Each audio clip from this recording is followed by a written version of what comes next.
Hello friends, कैसे हालचाल। दोस्तों, स्वागत है आपको बंसल लाइफ चैनल में।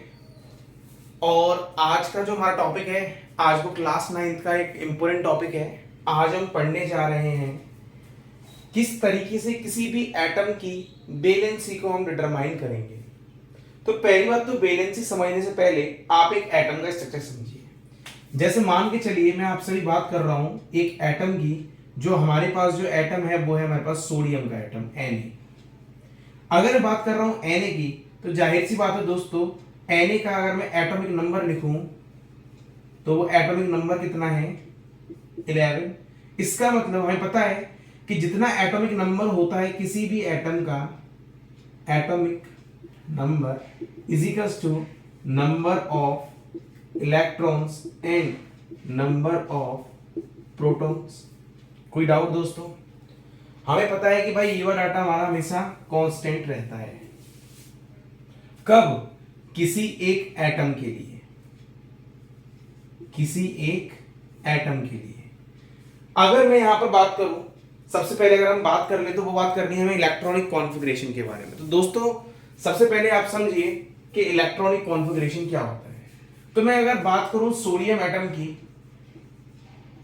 सोडियम एटम की, तो सोडियम एटम जिसका एटॉमिक नंबर कितना है हमारे पास, 11। ये 11 आपने देख लिया कि भाई हमारे पास नंबर ऑफ इलेक्ट्रॉन्स कितने होंगे, 11 ही होंगे। अब आपको इतना पता चल गया यार नंबर ऑफ इलेक्ट्रॉन्स 11 हैं, तो क्या हम इनके सेल्स का अरेंजमेंट निकाल सकते हैं? अगर हम 9th और 10th के लेवल पर बात करें, 9th और 10th के लेवल पर अगर हम बात करें, तो यार हमारे पास 4 सेल पढ़ने के लिए मिलते हैं। हमने एक एटम बनाया, न्यूक्लियस हो गया, ये इसके बाहर सेल्स हो गए, और ये सेल्स की पोजीशन अब मैं डिटरमाइन करने वाला हूं। इस वाले को हम बोल देते हैं K shell, L shell, M shell और एन सेल। सबसे अंदर की तरफ जो सेल होता है वो होता है के सेल, और सबसे बाहर की तरफ जो सेल माना जाता है क्लास 9 तक वो होता है हमारे पास कौन सा, एन सेल। तो दोस्तों हमारे पास ये पूरा भी एक इलेक्ट्रॉन का, एक एटम का एक स्ट्रक्चर है। तो अगर मैं तुमसे कहूं कि यार सोडियम की किस तरीके से फिलिंग होगी, तो ये आप अच्छी तरीके से जानते हो यार सोडियम को कैसे फिलिंग करना है अपने को। तो देखिए अब मैं सोडियम को किस तरीके से फिलिंग करूंगा। अब दोस्तों देखिए, अब जरा हम पहले फिलिंग देख लेते हैं। तो देखो, अगर मैं बात करूं, मेरे पास क्या बोल रहा हूं मैं आपको यार, मेरे पास सोडियम है और इसका एटॉमिक नंबर क्या है, 11। एटॉमिक नंबर क्या है, 11। इतना आपको आता होगा कि इसका एटॉमिक नंबर अगर 11 है, तो अगर इसका इलेक्ट्रॉनिक कॉन्फ़िगरेशन निकालूं तो मुझे पता है अकॉर्डिंग टू 2n²। अगर मैं बात कर रहा हूं, मेरे पास क्या है भाई, एक सेल है। कौन सा सेल है, मैंने सोडियम का अपेंड किया है, तो मान के चलो मेरे पास एक सेल है।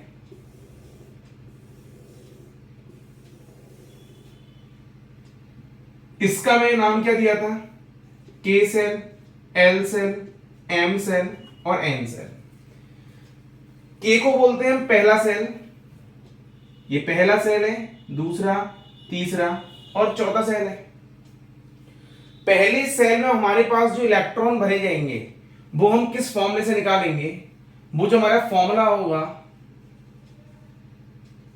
जो हमारे पास फॉर्मूला होगा वो हमारे पास क्या है, 2n²। इससे हम क्या निकालेंगे, number of electrons, number of electrons in shell. मतलब हमारे किसी भी सेल में कितने नंबर ऑफ इलेक्ट्रॉन्स हैं हम इस 2n² से पता कर सकते हैं। तो अगर मैं बात करूं यहां पर पहला फॉर्मूले की, तो वो हमारे पास ये फॉर्मूला आ गया। हम यहां पर क्या कर रहे हैं, हम यहां पर नंबर ऑफ सेल्स पता कर रहे हैं। तो नंबर ऑफ सेल्स पता करने के लिए हम क्या करेंगे, n की वैल्यू यहां पुट कर देंगे। n की वैल्यू यहां पर क्या है, 1, तो पहले के लिए 1 रख दो। तो 2, 1 का स्क्वायर क्या होगा, 1 ही होगा, तो जाहिर सी बात है आंसर क्या आएगा, 2। मतलब पहले वाले सेल में सिर्फ कितने होंगे, 2 इलेक्ट्रॉन्स होंगे। सेकंड वाले के लिए देख लेते हैं। तो सेकंड वाले में अगर मैं रखता हूं तो 2 का स्क्वायर कितना हो गया, 4 हो गया, तो 4 मल्टीप्लाई 2 कितना हो गया, 8 हो गया। तो सेकंड सेल में मेरे पास कितने आएंगे, 8 आएंगे।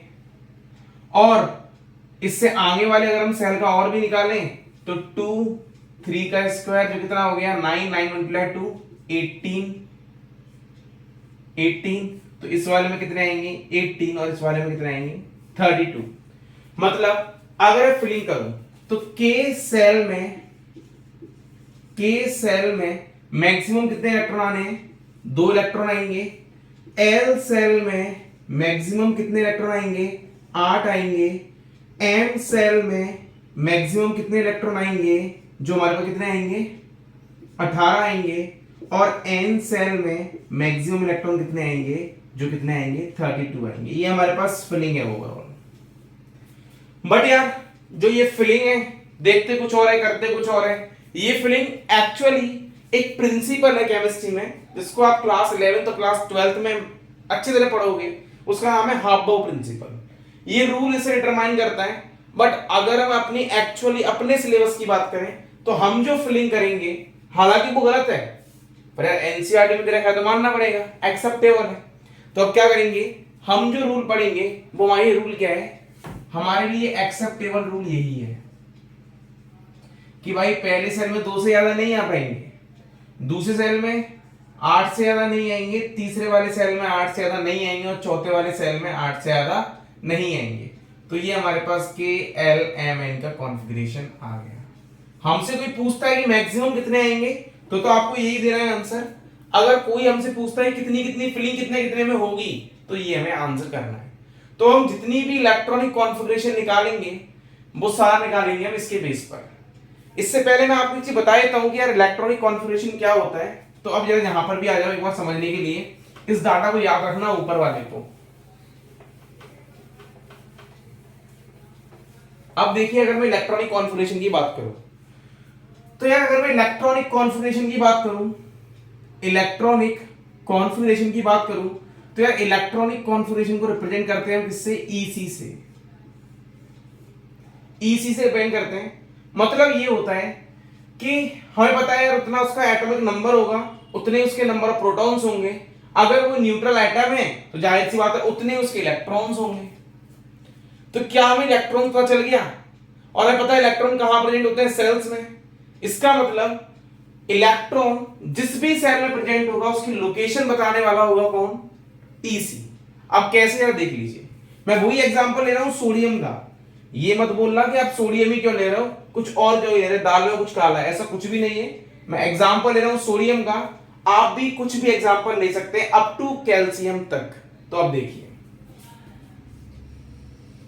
सबसे पहले मैं ले रहा हूं सोडियम तो एटॉमिक नंबर 11। तो एटॉमिक नंबर इसका 11 है तो भाई नंबर ऑफ इलेक्ट्रॉन्स भी से कितने 11। तो आपको इतना क्लियर हो गया कि भाई नंबर ऑफ इलेक्ट्रॉन्स कितने इसके पास 11 है। तो चलो अब इसका ईसी ड्रॉ करते हैं। तो यार इसका ईसी निकालेंगे तो पहले सेल में तो 2 आएंगे। कितने और बचे अभी कितने बच रहे हैं 11 एटॉमिक नंबर है 11 इलेक्ट्रॉन्स हैं। तो जाहिर सी बात 2 आ गए तो अभी कितने बचे 9 बचे। दूसरे सेल में कितने आ पाएंगे 8 आ पाएंगे भर दिया। कितने हो गए 10 हो गए 11 थे 1 इलेक्ट्रॉन और रह रहा है। इसका मतलब आउटर मोस्ट सेल में 1 इलेक्ट्रॉन आएगा मतलब यहां पर जो आएगा वो 1 इलेक्ट्रॉन आएगा। तो इसी को हम क्या बोल देते हैं अभी आपको डिटरमाइन करता हूं स्ट्रक्चर के थ्रू। अब इसका स्ट्रक्चर ड्रॉ करते हैं इसी का। तो ये हमारे पास न्यूक्लियस ये हमारे पास पहला सेल दूसरा सेल और ये तीसरा सेल। पहले सेल में कितने हैं 2 इलेक्ट्रॉन। दूसरे सेल में कितने हैं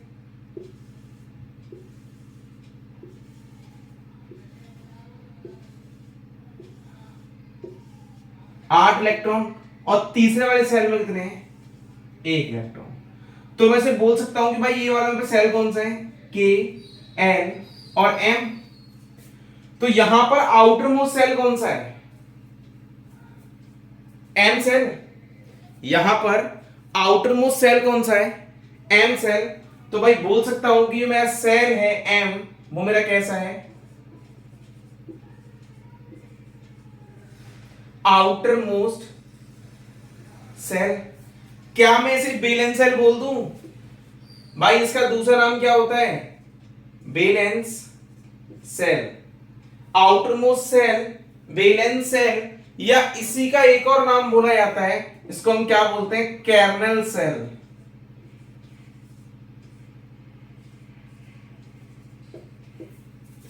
ये हमारे पास आ गया, ये हमारे पास वैलेंस सेल है, और वैलेंस सेल में जो इलेक्ट्रॉन्स हैं, क्या मैं उन्हें वैलेंस इलेक्ट्रॉन बोल दूं?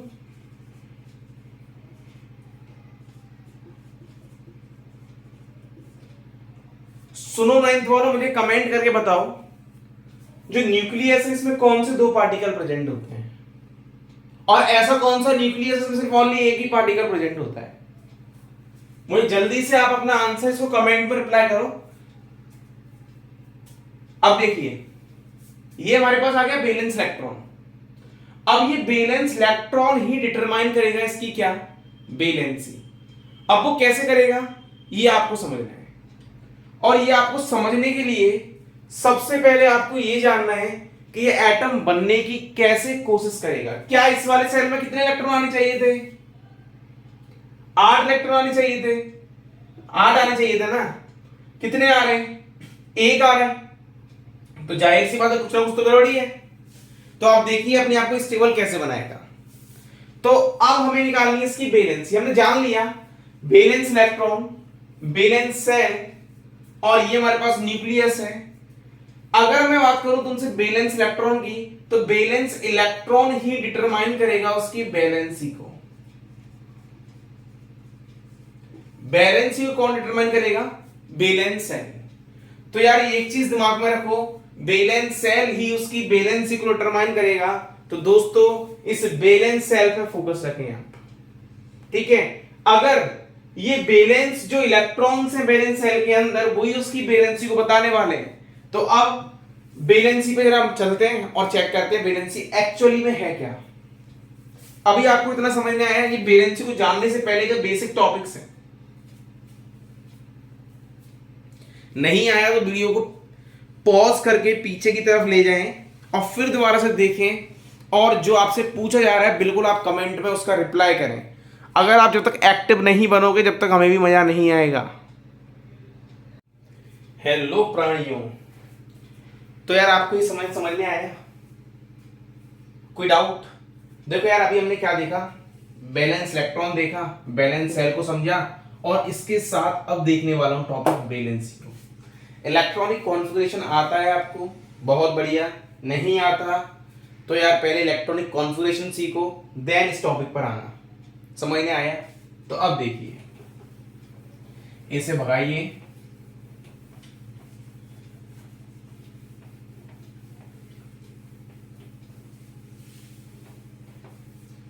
चलो भाई अब निकालना है वैलेंसी। रूल अपने को याद है, क्या है भाई अपना रूल? पहले सेल में कितने इलेक्ट्रॉन आएंगे? पहले सेल में कितने इलेक्ट्रॉन आने हैं?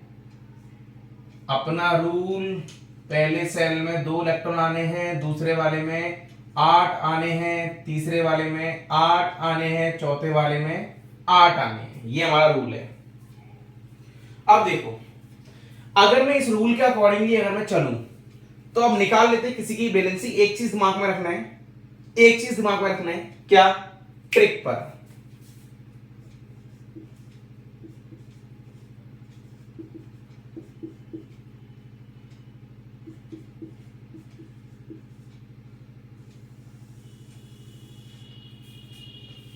हरभजन, नेहरा और करो 0 रन।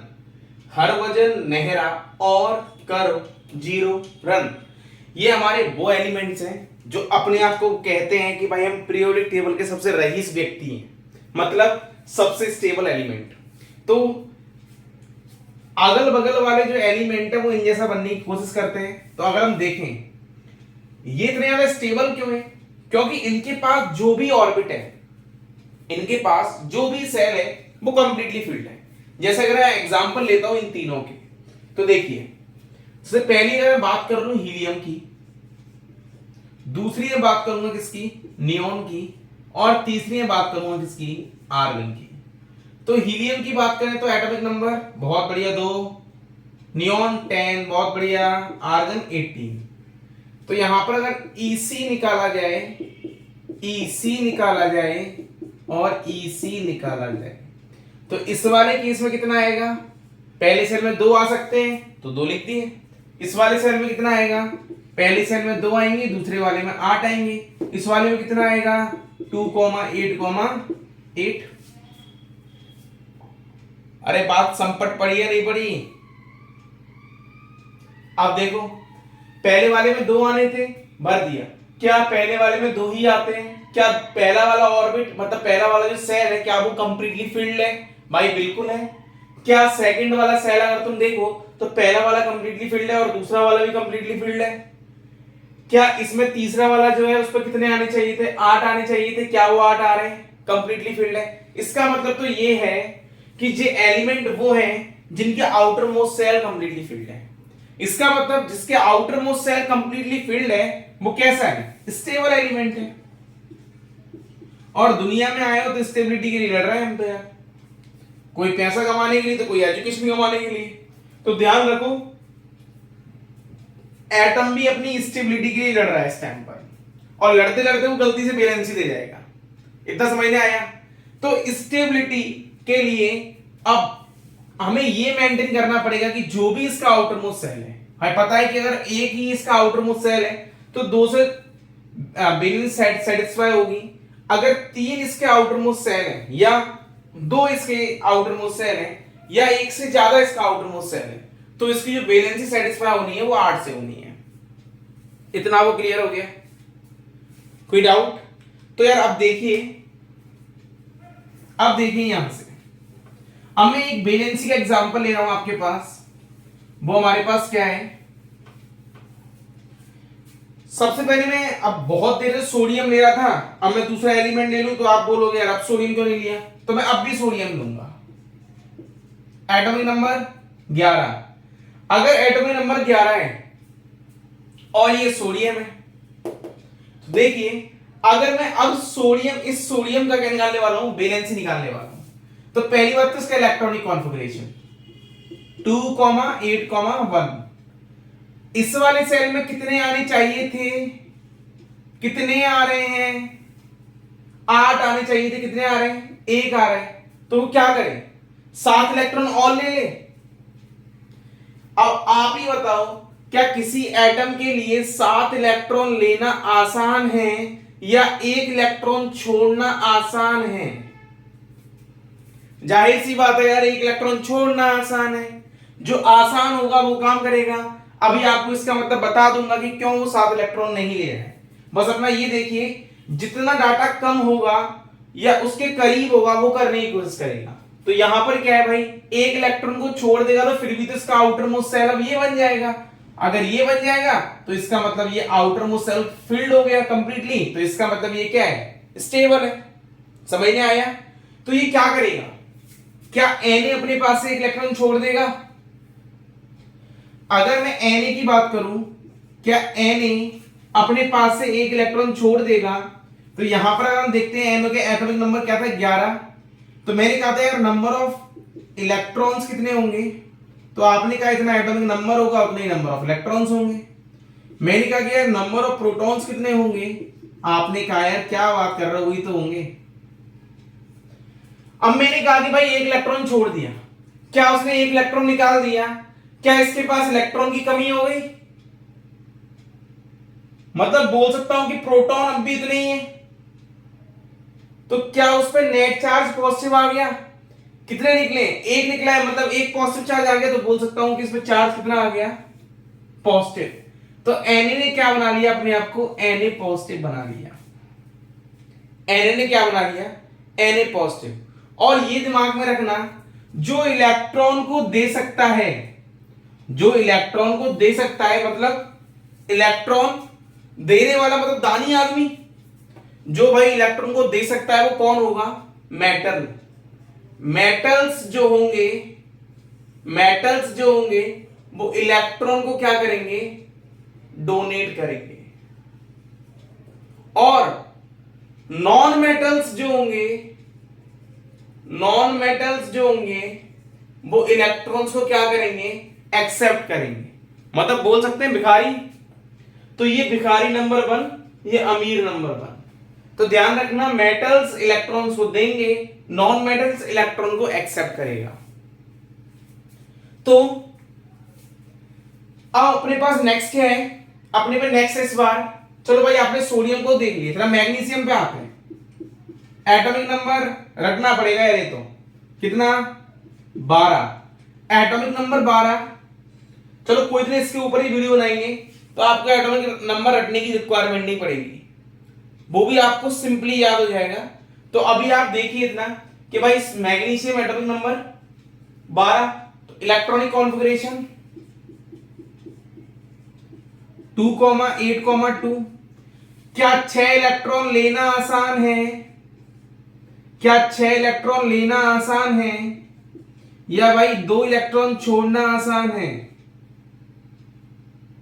2 इलेक्ट्रॉन छोड़ना आसान है, तो वो क्या करेगा? 2 इलेक्ट्रॉन छोड़ेगा, और 2 इलेक्ट्रॉन छोड़ेगा तो क्या, अब प्रोटॉन की संख्या उतनी ही रही, इलेक्ट्रॉन की संख्या कम हो गई, तो बोल सकते हैं क्या 2 पॉजिटिव चार्ज आएगा?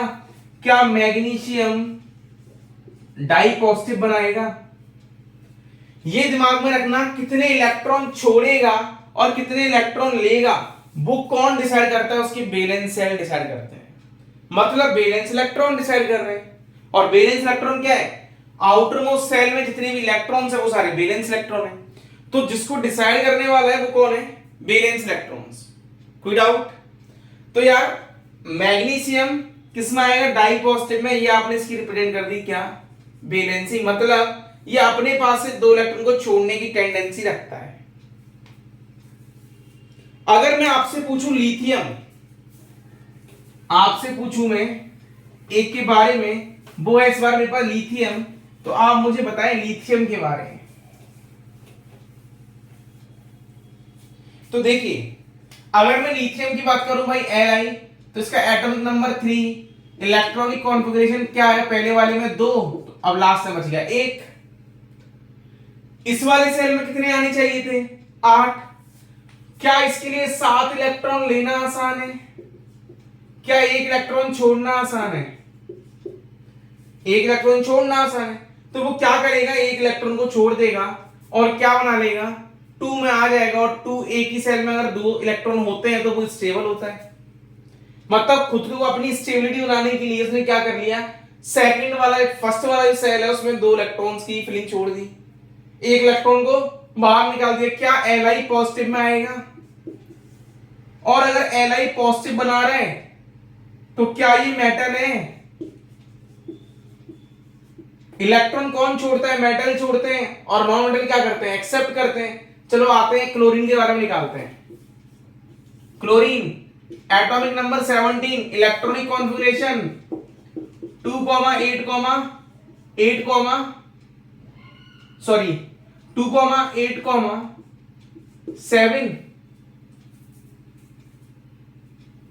ये क्या करेगा? अरे 1 इलेक्ट्रॉन एक्सेप्ट करना इसके लिए आसान है, या 7 इलेक्ट्रॉन छोड़ना इसके लिए आसान है? 1 इलेक्ट्रॉन एक्सेप्ट करना उसके लिए आसान है, तो वो क्या करेगा? इसमें एक एक्सेप्ट कर लेगा और क्या बना लेगा? 2,8,8 बना लेगा, और जो कि कैसा होगा? अपने में स्टेबल होगा। और अगर ये स्टेबल होगा तो जाहिर सी बात है मैं बोल सकता हूं कि इसने क्या किया? 1 इलेक्ट्रॉन को एक्सेप्ट किया, और एक्सेप्ट करने का 1 इलेक्ट्रॉन मतलब नंबर ऑफ इलेक्ट्रॉन्स बढ़ गए, और नंबर ऑफ प्रोटॉन्स अभी तो नहीं रहे 17, तो इलेक्ट्रॉन्स में कितने हो गए? 18 हो गए। मतलब इस बार Cl क्या बना लेगा? Cl negative. क्या मैं बोल सकता हूं इलेक्ट्रॉन लेने वाला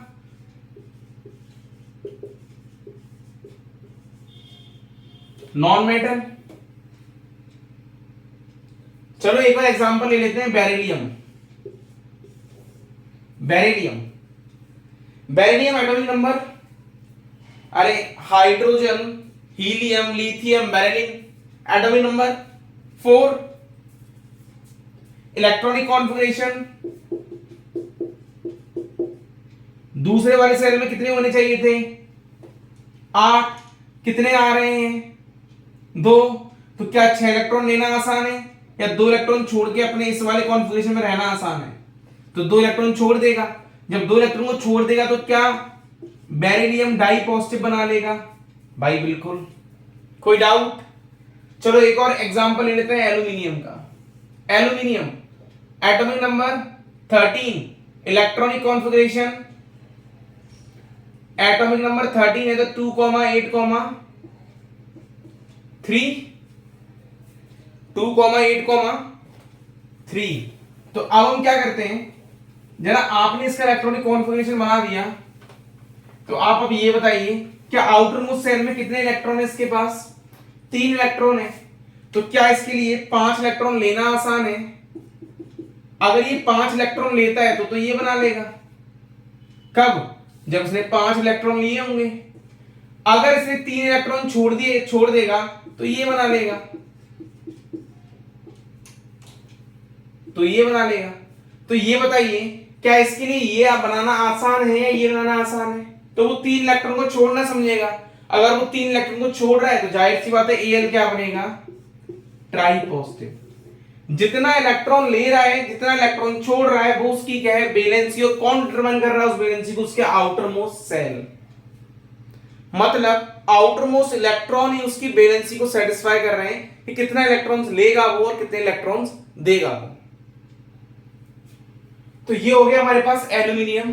तो बताइए भाई ट्राई पॉजिटिव आ रहा है मतलब क्या है, ये मेटल या नॉन मेटल? बहुत बढ़िया, मेटल्स। चलो यार नेक्स्ट देखते हैं। एक हमारे पास अब है, बाकी आप सब निकाल लोगे। आपके लिए एक होमवर्क है, होमवर्क ये है कार्बन का पता कर, सॉरी कैल्शियम का पता करके दे मुझे, पोटेशियम का दे, फास्फोरस का दे, सल्फर का दे और ऑक्सीजन का दे। और ये भी पता करें कि भाई इसकी वैलेंसी कितनी है, और ये भी पता करें साथ साथ कि इसकी वैलेंसी कितनी है और